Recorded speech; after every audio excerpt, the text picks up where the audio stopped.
ठोक देंगे कट्टा कपार में, आइए ना हमरा बिहार में। खाकी द बिहार चैप्टर एक बार फिर से चर्चा में है, और चर्चा में है इनके साथ मगध रेंज के पूर्व आईजी अमित लोढ़ा। अमित लोढ़ा की मुसीबत इसलिए बढ़ गई है क्योंकि इस वेब सीरीज के साथ अमित लोढ़ा का नाम और अमित लोढ़ा द्वारा लिखी गई किताब बिहार डायरी चर्चा में आ गई है।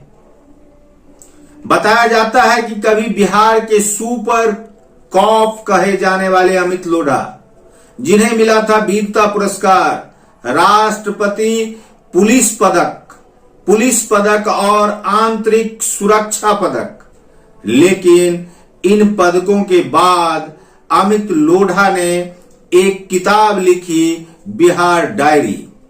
बिहार डायरी में खाकी को लेकर बहुत कुछ लिखा गया था और इस पुस्तक के आधार पर एक वेब सीरीज तैयार की गई। यह वेब सीरीज तैयार करने में 64 करोड़ रुपए खर्च किए गए और इस खर्च के बाद जो तस्वीर सामने आई, जो वेब सीरीज सामने आई, वह बिहार को बदनाम करने के बराबर साबित हुई। जी हां, हम चर्चा कर रहे हैं संजीवनी बिहार के इस अंक में अमित लोढ़ा एवं अमित लोढ़ा की लिखी गई किताब बिहार डायरी एवं इस किताब के आधार पर बनी वेब सीरीज का।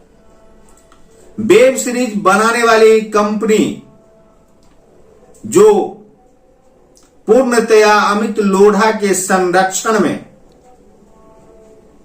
वेब सीरीज का निर्माण करती है और इसमें अमित लोढ़ा एसपी के रोल में दिख भी जाते हैं। चर्चा हम इसलिए कर रहे हैं कि अमित लोढ़ा की मुसीबतें काफी बढ़ गई है। उन पर स्पेशल विजिलेंस कोर्ट ने, स्पेशल विजिलेंस यूनिट ने मुकदमा दर्ज किया है और आरोप लगाया है कि एक सरकारी पद पर रहते हुए अमित लोढ़ा ने व्यवसायिक कृत्य किया है, व्यवसायिक कारनामे किए हैं व्यक्तिगत स्वार्थ के लिए। इन पर 1988 पीसी एक्ट के तहत एफआईआर दर्ज किया गया।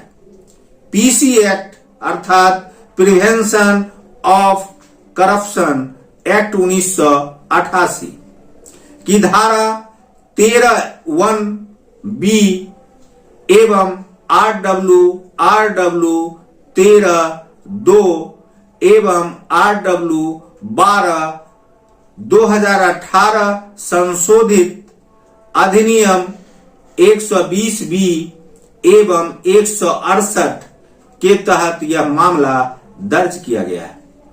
इन पर आरोप है कि वेब सीरीज निर्माताओं ने इन्हें पहली किस्त के रूप में 12,372 रुपए इनके अकाउंट पर ट्रांसफर किया है। इसके अलावे इनकी पत्नी कुमुदी लोढ़ा के खाते में भी तकरीबन 50 लाख रुपए ट्रांसफर किए गए और एक सरकारी पद पर रहते हुए इस प्रकार के कारनामा करने को लेकर विजिलेंस यूनिट ने इन पर भ्रष्टाचार में संलिप्त होने का आरोप लगाकर एफआईआर दर्ज किया है।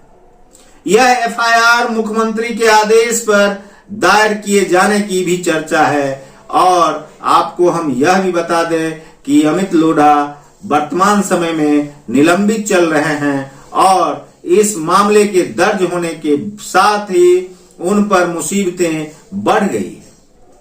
उन्हें गिरफ्तार भी किया जा सकता है, ऐसा जानकारों का कहना है। बताया जाता है कि वर्ष 2006 में शेखपुरा के गब्बर सिंह कहे जाने वाले अशोक महतो और पिंटू महतो की गिरफ्तारी के बाद इन्हें वीरता पुरस्कार मिला था और कभी बिहार में अपने कारनामों से जाने जाने वाले अमित लोढ़ा, जिन्होंने वीरता पुरस्कार प्राप्त किया था, उनके द्वारा लिखी गई बिहार डायरी पुस्तक को लेकर वर्तमान में बवाल मच गया है। बवाल मचने का एक कारण यह भी है कि यह बवाल इसलिए मचा है क्योंकि इस पर बनी वेब सीरीज से बिहार की संभावनाओं को काफी गहरा आघात पहुंचा है। बिहार की बदनामी हुई है और इस बदनामी का श्रेय अमित लोढ़ा पर मढ़ा जा रहा है। इस प्रकार से अमित लोढ़ा पर मामला दर्ज हुआ है। वेब सीरीज खाकी द बिहार चैप्टर बनाने वाली नेटफ्लिक्स एवं फ्राइडे स्टोर नाम की संस्था भी विवादों में आ गई है। बताया जाता है कि 64 करोड़ की लागत से यह फिल्म बनी है।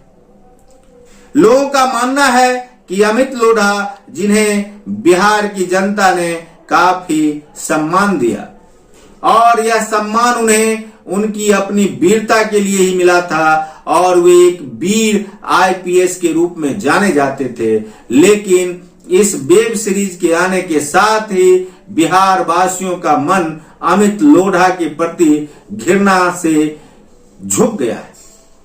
लोगों का यहां तक मानना है कि अमित लोढ़ा, जो एक आईपीएस थे और आईपीएस रहते हुए उन्होंने बिहार में प्रशासनिक स्तर पर काफी सुधार किए हैं, लेकिन सुधार के साथ साथ उनके द्वारा इस प्रकार से वेब सीरीज में बिहार को बदनाम किए जाने को लेकर आरोप भी लगे। ठोक देंगे कट्टा कपार में, आइए ना हमारा बिहार में। क्या यहां बिहार में आने वाले लोगों को गोली मार दी जाती है? ऐसा नहीं है। यदि अमित लोढ़ा ऐसा लिखे होते कि ठोक देंगे कट्टा कपार में, आइए ना हमारा बिहार में, नहीं बल्कि ऐसा लिखे होते फूल देंगे आपको उपहार में, आइए ना हमारा बिहार में, तो आज अमित लोढ़ा पर लोग फूल बरसाते मिलते। लेकिन अमित लोढ़ा ने बिहार को बदनाम करने के लिए फूल देंगे आपको उपहार में, आइए ना हमारा बिहार में, नहीं लिखकर ठोक देंगे कट्टा कपार में, आइए ना हमारा बिहार में, इस प्रकार से बिहार को बदनाम किया है। देखना है कि इस वेब सीरीज पर रोक लगाई जाती है या नहीं। देखते रहिए संजीवनी बिहार और पाते रहिए नई नई जानकारियां।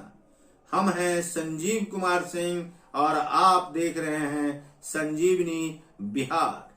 आपसे नम्र निवेदन है कि यदि आपको किसी सरकारी अधिकारी द्वारा घूस लेते हुए कोई वीडियो मिले और उसे यदि आप हमारे चैनल के माध्यम से चलाना चाहते हैं तो आप उसे हमारे व्हाट्सएप नंबर 9955564461 पर अवश्य भेजें।